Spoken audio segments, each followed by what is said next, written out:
Hi there. My name is Scott, and I live here in Toronto. This video is number 2 in a series of 4, chronicling my experience with chronic idiopathic urticaria or chronic hives. I've had chronic hives for over 20 years, and I've researched a lot. I've seen a lot of different doctors, and gathered a lot of information that I wanted to share in these videos. Let me share my screen. I have a few slides to take you through. This chat today is all about controlling histamine levels in the bloodstream. So this is a continuation of what we covered in the first video. So let me just share my screen here.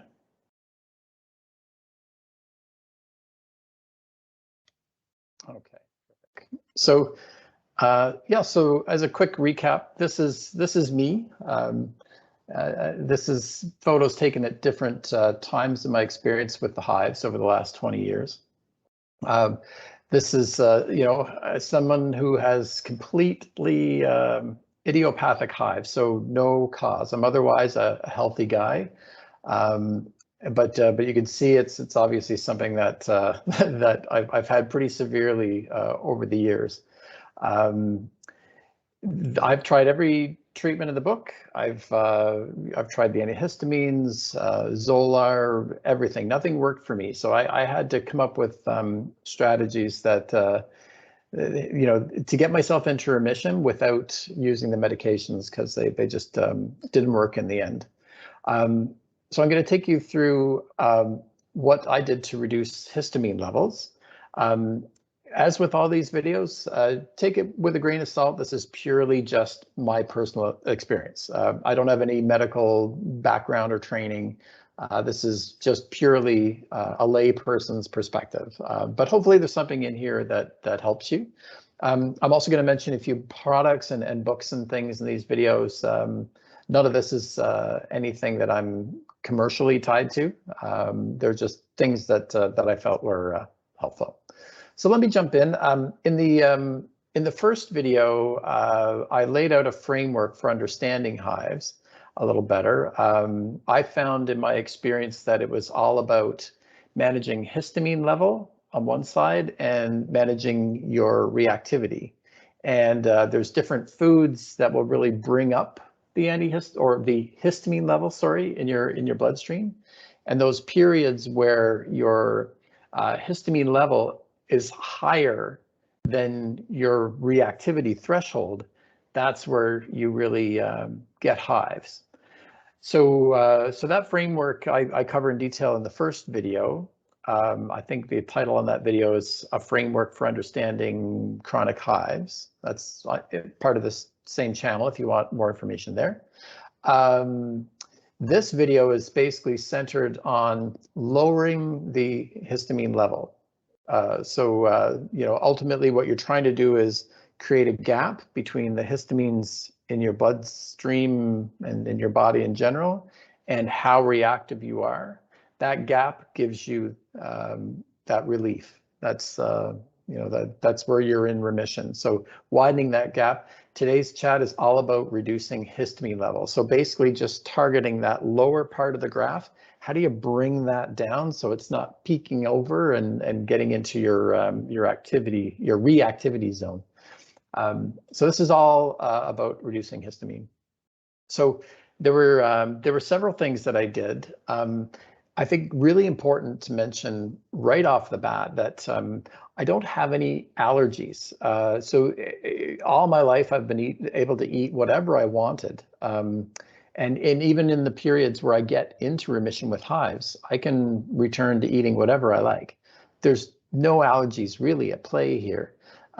So it's kind of counterintuitive that food would be related, but it really does bring me a ton of relief if I can reduce the histamines in my diet.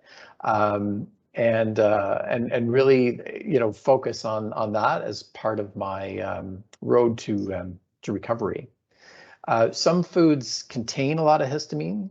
Others really release histamine or trigger the body to produce more histamine. And so I found I really needed to tackle it from both of those angles to get any kind of relief.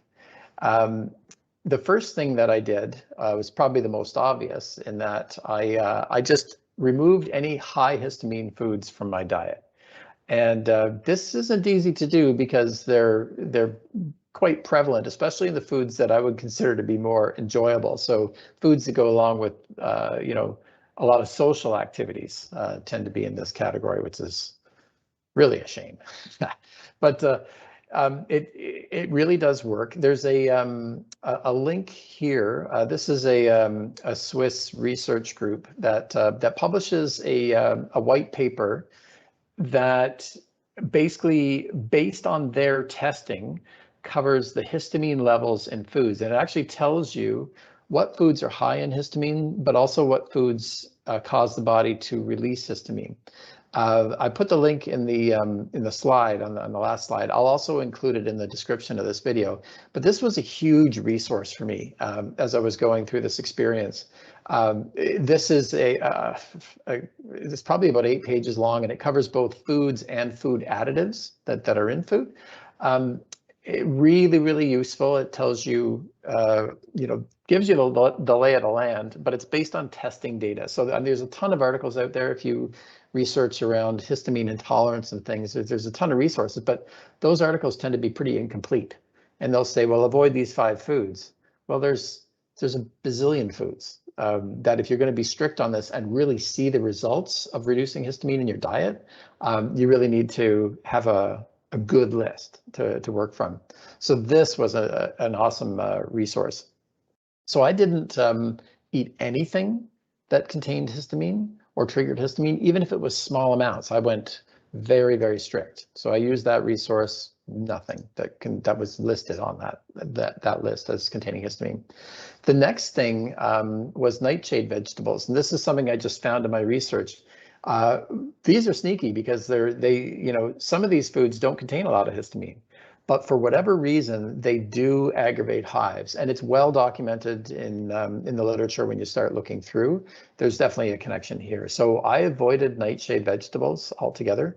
Again, there's a link here on the slide, and I'll include that in the description. That just gives you a good list of the Nightshade Vegetables.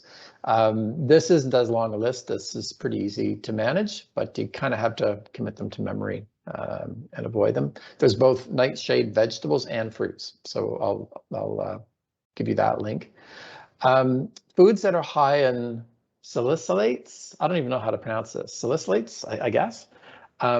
This, again, just like the nightshades, not all of these show as being high in histamines, but they definitely aggravate hives. And I've had this confirmed by a few of the doctors that I've seen as well. And it's documented out there on the web, so you'll see this. But yeah, salicylate foods, definitely a driver of hives. And this is one of the places where I went wrong for years and years and years. It was something that I was, consuming these foods on a regular basis, and continuing to drive that hive reaction. So these, as well as the nightshades, I eliminated completely from my diet. Now, I also, just to be sure, and as I mentioned before, I did a lot of allergy testing. Nothing showed up. I did a food intolerance test, and this is based on IgG reactions. It doesn't have a unanimous agreement in the medical community. That there's not agreement that these tests are of real value. But I went ahead. It costed about $600 to have this done, but I felt like it might be good information to have. I did show sensitivities to foods. Basically, for me, it was egg whites and dairy, and then anything associated with wheat, essentially, as well as some nuts and so forth.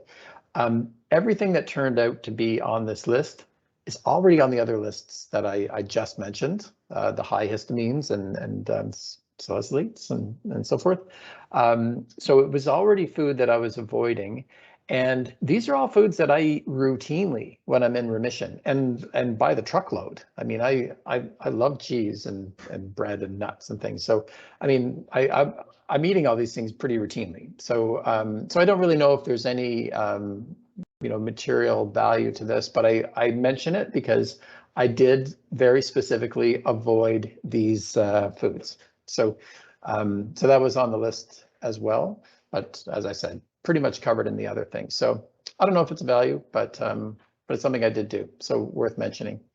So all of this, the histamine foods, the salicylates, I don't know, the nightshades, that all boiled down to leave me at what I would call my safe list of foods. This is a very restricted list, and I hesitate to share it because it's so restricted. You can't stay on a diet like this for very long. So this is the kind of thing, like, you're going to want to talk to your doctor before you get into something like this. But for me personally, this diet really helped make me comfortable. And it takes time. So when you start this diet, it's not like you're going to see it in a day or 2 days. It takes at least a week, in my experience, before you start to see any reduction in the activity. So that's important to know. The other thing is that this list and the foods on it are the only things I ate. There was nothing outside this list that went into my face. So it's a very pure thing. So even spices, even cooking oils, anything like that, if it's not on the list, I did not eat it.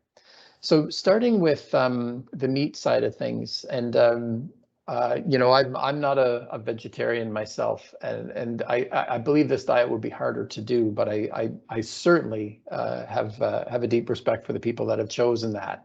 I think it's an admirable thing. When it comes to this list, everything really on this list, even the vegetables, have to be fresh. Histamine is produced by bacteria as they break down food, and that is really prevalent when you're talking about meats. So the meat list here, there's a few asterisks to it.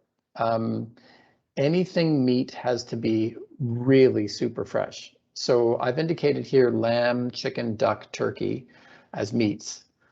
These all work, but they have to be fresh, and I mean extremely fresh. So if I got these at a regular grocery store, I'd react. I found a butcher who deals with local farms just north of Toronto where I live, and found out when the fresh meat was arriving, so that it was literally from farm to the butcher to me. And I would get it on the day it arrived, and I would take it home and cook it immediately and freeze it. And I'd have all these individually frozen pieces of meat all ready to go in the freezer. I'd just put them in a freezer bag and press them out flat, get the air out of the bag, and then freeze it. And that made it super convenient to take a piece of lamb out of the freezer, pop it in the microwave, and just prepare a meal with it. It was super easy. But it had to be fresh like that. The fish would be next level fresh like that. And the reason I put 2 asterisks on that is because it just goes bad so fast. And where we are in Ontario, being in the sort of the center of Canada, it's hard to get fresh fish, like super fresh. But it has to be literally off the boat fresh. So I found a fishmonger in Scarborough, Diana's Seafood, for those who are in Toronto. They had an arrangement with a distributor on the West Coast that was getting salmon in, and they were literally bringing the salmon in off the boat, packing it in the early morning at the pier in Vancouver, putting it on an Air Canada cargo jet so that it was getting to Toronto, by 4 o'clock on a Wednesday. So I would go, same thing. I'd get the fish right off the boat, so to speak, take it home, cook it all up, again, freeze it. That salmon was delicious. But that was the only way I could eat fish. So salmon and trout, both of them. And this list really provided a lot of nutrition and good fats that really kept me going. And egg yolk, couldn't go near the whites, but the egg yolk was completely fine. So I ate a lot of egg yolk. And that, the freshness, regular eggs were just fine. That worked great. So that was the meat side of things. As far as vegetables, these were the vegetables that worked for me. These don't contain any histamines or drive any histamine production. They're easy to eat. My best trick for these was frozen. Frozen was awesome. So I get a bag of frozen corn. I ate a lot of corn or carrots, right? Heat that in the microwave with a little bit of water just for 4 minutes, and boom, steaming hot beautiful, delicious vegetables. Frozen vegetables today are not like they were years ago. They're just so good. So I ate a lot of what's here on the list. I really filled up on the veggies. Fruits, this is the list that's totally safe. Red and golden delicious apples have to be peeled because that's where a lot of the salicylates are in foods. It's a chemical in the peel of vegetables essentially to protect them. So I peeled just about everything I ate. It's actually not on this list, but I should have mentioned the carrots and the beets. I always peeled them. So yeah, I should have mentioned that on my chart here, but yeah, peeling really important. So a small list of fruit that was okay. Persimmons I'd never had. They're delicious. Little hard to find, but they're really good. Very sweet. Kind of tastes like honey. Rice is good. Black rice in particular, there's some studies that show that actually targets skin inflammation a bit. I found it great. It's very tasty. It'll say glutinous on it in some of the packages, but you can ignore that. It's just, they call it glutinous because it's sticky. It doesn't actually contain any gluten. Millet was a grain I discovered. It's really, really good. Great, making a little porridge in the morning. Yeah, really, really low, no histamine in that. It's one of the most hypoallergenic foods I think there is. It's great. Wild rice and rice. So it was great to have some filler, but I did try to space out the rice just because of the arsenic content and stuff. So I ate a lot of millet and I ate a ton of fruit. That's where most of my carbs came from. Thankfully, there are some flavorings that work. So maple syrup. As a Canadian, having this on the list is awesome because you can boil that and you can make maple cream, right? You can do stuff with this. Getting creative with this as a menu in general really helped me. And salt. Salt was the only seasoning that made its way through all the research and onto this list. And then black decaf coffee, and what I should have said on this was Swiss water decaf coffee. That's quite tasty and manufactured in a way that it's a little easier to work with. And stinging nettle tea. Stinging nettle tea, in fact, is a natural antihistamine, so that kind of helps a little bit too. So that's the safe list. That's everything that worked for me that was safe to eat. And after about a week on this diet, I found I could really bring things down, really take the edge off the hives. This wasn't the cure in and of itself, but man, did it help. And that's with no allergies, no nothing. So food, not a factor for me, but this really helps wind it down, just sort of reduce the level of inflammation, the level of hives generally. This really worked. Now it takes time. This took several months on this diet. I think probably 4 months by the time I was done. And I'm saying that as if it's only once I've used this, but I'm talking about the most recent experience. But this has worked very reliably to wind things down. So that's diet. I also did some intermittent fasting during periods where it was really bad. And all I did there was just skip breakfast. So just go right through to lunch. And I didn't do it very many days. It would just be if I had a really bad day, I would do this the day after just to try to help bring things down. And it did work. But what I found I had to be really careful of was if I did it too much, it would create stress, like not stress I was aware of, like, wow, skipping this meal is stressing me out, but more just creating stress in my life, not eating. And that would drive hives. So I had to just use it sparingly here and there just for really bad days. And I found that it did really help. And then finally, on reducing histamines, there's a couple supplements that really worked well for me.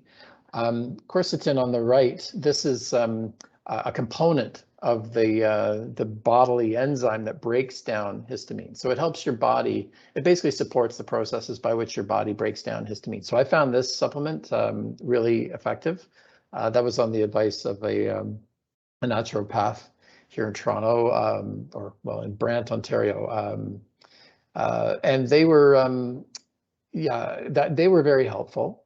And then the DAO is basically you're supplementing the enzyme itself that breaks down histamine. So what you do with these is you take them right before you eat. So this is like like taking a pill before you eat dairy for somebody who's lactose intolerant. It kind of works the same way. So you take one of those before you eat. So for high histamine foods, not so much the liberators, but the high histamine foods, this helps take it out of the food right there in your gut. So a little less of the histamine gets to you. So I found that this was great. And this helped me for those moments where I needed a day to kind of cheat the diet a little bit. I just needed a piece of cheese, or something like that. This helped me, particularly as I was getting closer to remission. Sometimes when you're getting to the end of the race, that's the hardest mile. So after hives, it improved, and I just wanted to cheat from time to time. It was a great supplement for that. They're freaking expensive, but in my case, I found them really to be worth it. So that's what I did. So all this took months, as I said, but I saw consistent improvements. It really brought down the level of histamine, and really, helped me get into that happy zone. So this is where I live my life now, and that space between the histamine levels in my bloodstream and how reactive I was. And I have to say, life is pretty sweet. So this is everything that I did to reduce histamines. My next video in this sequence is all around what I did to improve my reactivity in general. I think that video is called "How I Reduced Reactivity to Stop Chronic Hives." I talk about the things in this this second list. And again, I'm not a doctor, so take all this with a grain of salt. But I did find these things to be really quite helpful. So hopefully there's something in there that tweaks for you and that you can use. So hopefully you'll continue to watch some of the other stuff and that you get some value out of it. And yeah, if you're suffering with this, I wish you every pound of resilience there is to just keep going and get through it. And I hope you'll find that hope that you need to continue. So all the best and take care.